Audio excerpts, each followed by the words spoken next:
RRB JE में आपकी zone में, आपकी ब्रांच में, आपकी कैटेगरी में कितनी वैकेंसीज है, ये थोड़ा सा बाइफरकेट करके बता देता हूं, ताकि आपके लिए चुनना आसान हो जाए कि किस जोन से आपको अप्लाई करना चाहिए, कौन सा जोन आपके लिए सेफ है, क्या स्ट्रेटेजी होनी चाहिए किसी भी जोन को सेलेक्ट करने की। ठीक है, तो थोड़ा सा यहाँ पर आपको मदद करूंगा। देखिए, सबसे पहले आप यहाँ देख रहे होंगे तो मैंने पूरी टेबल आपके लिए बाइफरकेट कर दी है कि 2026 में जो 3993 वैकेंसीज आई है उसमें से सिविल के लिए 1636 है।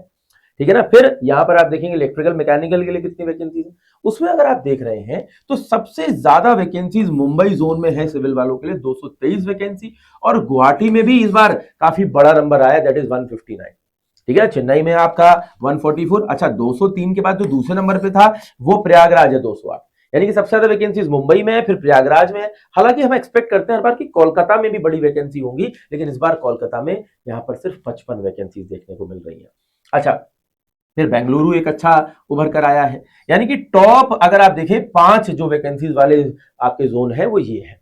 उसके बाद ठीक है ना, आप देखेंगे तो भाई यहाँ पर अजमेर में 84 है, अहमदाबाद में 58, भुवनेश्वर में 60, बिलासपुर में 68, गोरखपुर में 90। ठीक है ना, और वहीं पर रांची में 79। तो भाई देखिए, जो बच्चे बिहार के हैं उनके लिए रांची काफी पास पड़ता है, उनके लिए बेहतर है, और फिर प्रयागराज भी उनके पास पड़ता है तो वो भी बेहतर है। ठीक है ना। अच्छा, इसको चुनने का स्ट्रैटेजी क्या होना चाहिए, ये सबसे इंपॉर्टेंट बात है। देखिए, मैं आपको कहूंगा, अभी कई सारे बच्चे ऐसे हुए जैसे कि जो लोग मान लेते हैं गाजियाबाद में रहते हैं और उन्होंने जोन देखा है सबसे ज्यादा वैकेंसी मुंबई में है, मुंबई चुन लिया, सिलेक्शन भी हो गया। लेकिन आप मुझे फोन करके कहते हैं कि सर मुंबई बड़ा दूर हो जाता है, आने जाने में समय बहुत लगता है, हम घर कम आ जा पाते हैं। और आप किसी भी सिलेक्टेड कैंडिडेट से बात करेंगे, यही सेम बात निकल कर आती है। तो सर सही तरीका क्या है जोन चुनने का? देखिए, एक ऑब्जर्वेशन मिली है।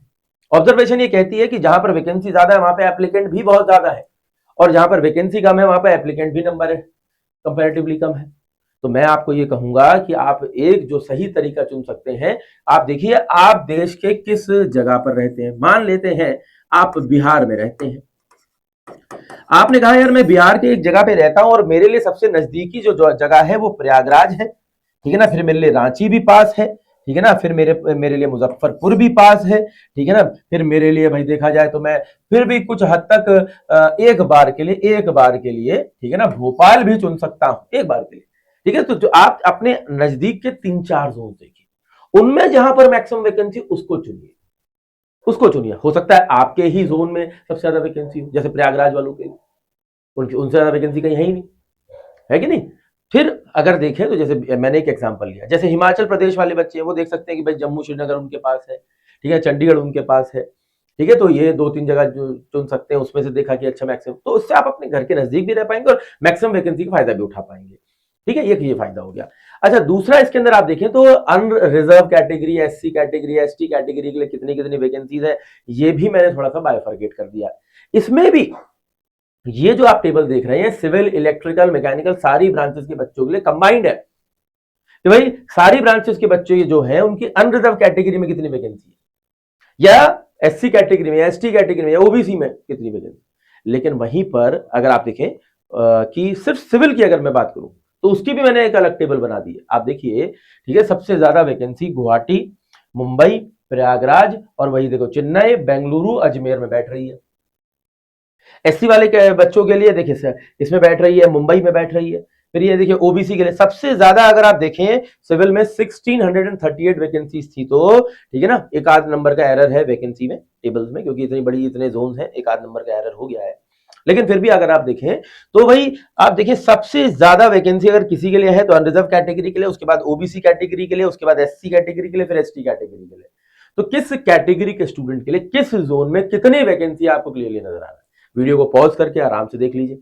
नहीं देखना है आपको, चाहिए कि भैया ये पीडीएफ मेरे को मिल जाए, स्क्रीनशॉट मुझे मिल जाए, तो भाई मेरा टेलीग्राम ग्रुप ये रहा। ठीक है ना, मेरा हेल्पलाइन नंबर ये रहा। आपको कोई आरआरबी के लिए प्रिपेयर करना है, कोई दिक्कत है, कोई बात है, आप मुझसे डिस्कस करना चाहते हैं, ये मेरा व्हाट्सएप नंबर है, आप इस पर अपनी बात मुझ तक पहुंचा सकते हैं 7827483300।